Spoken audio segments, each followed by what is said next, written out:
তারাপীঠ এবং কলকাতায় হোটেলে অগ্নিকাণ্ডের ঘটনার পর এবার কঠোর হচ্ছে প্রশাসন। আজ শিলিগুড়িতে ফিরেই শিলিগুড়ির হোটেলগুলির অগ্নি নির্বাপন ব্যবস্থা খতিয়ে দেখলেন পর্যটন মন্ত্রী তথা শিলিগুড়ির বিধায়ক শঙ্কর ঘোষ।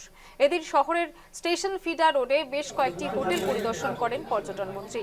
পরিদর্শনের সময় হোটেলগুলিতে অগ্নি নির্বাপন ব্যবস্থা, ভবনের অনুমোদিত নকশা এবং অন্যান্য প্রয়োজনীয় পরিকাঠামো ও নথিপত্র সম্পর্কে খোঁজ খবর নেন তিনি। পরিদর্শন শেষে হোটেল ব্যবসায়ীদের উদ্দেশ্যে কড়া বার্তা দেন শঙ্কর ঘোষ।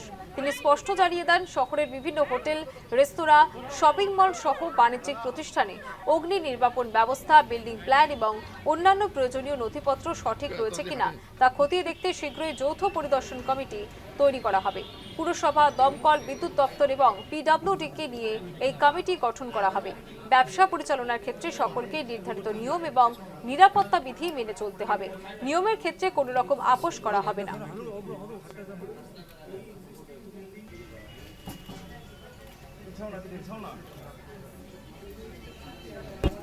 যত অ্যাসোসিয়েশন আছে, আমার শহরের সমস্ত অ্যাসোসিয়েশন আমাদের সাথে যোগাযোগ রাখে।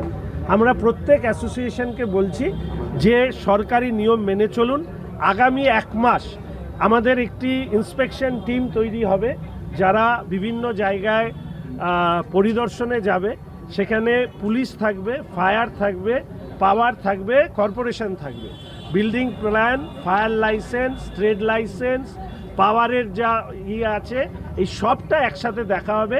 1 মাসে এই ইন্সপেকশন সমস্ত ক্ষেত্র, ছোট লজ থেকে বড় হোটেল, শপিং মল থেকে দোকান, যাদের ক্ষেত্রে প্রযোজ্য এই 4-5টি জিনিস, তাদেরকে কাগজ প্রস্তুত রাখতে বলা হয়েছে। কাগজে কোনো দুর্বলতা থাকলে আমি কমিশনার সাহেব এবং পুলিশ এবং ডিএম, এসডিওকে বলে দেবো যে সেটা এই মুহূর্তে লক করে দেওয়া হবে। যতক্ষণ না পর্যন্ত এই কাগজগুলো ঠিকভাবে হচ্ছে না, ততক্ষণ খুলবে না। ছোট ছোট লজ ইত্যাদি তৈরি হয়েছে। আমি লজ মালিকদেরকে অনুরোধ করব যে নিয়মের মধ্যে থেকে এগুলো চলুক। যদি কোথাও এই নিয়মের গাফিলতি থাকে, দুর্বলতা থাকে, এগুলোকেও বন্ধ করে দেওয়া হবে। কমিশনার সাহেবকে বলা হয়েছে শিলিগুড়ি শহর জুড়ে লজ আর এই যে গোডাউন ইত্যাদি, যেগুলো এলাকার পক্ষেও মানে বড় অগ্নিকাণ্ড তৈরি হওয়ার কম্পোনেন্ট হিসাবে কাজ করে, সেগুলোর বিরুদ্ধে স্ট্রিক্ট অ্যাকশন নেওয়া হবে।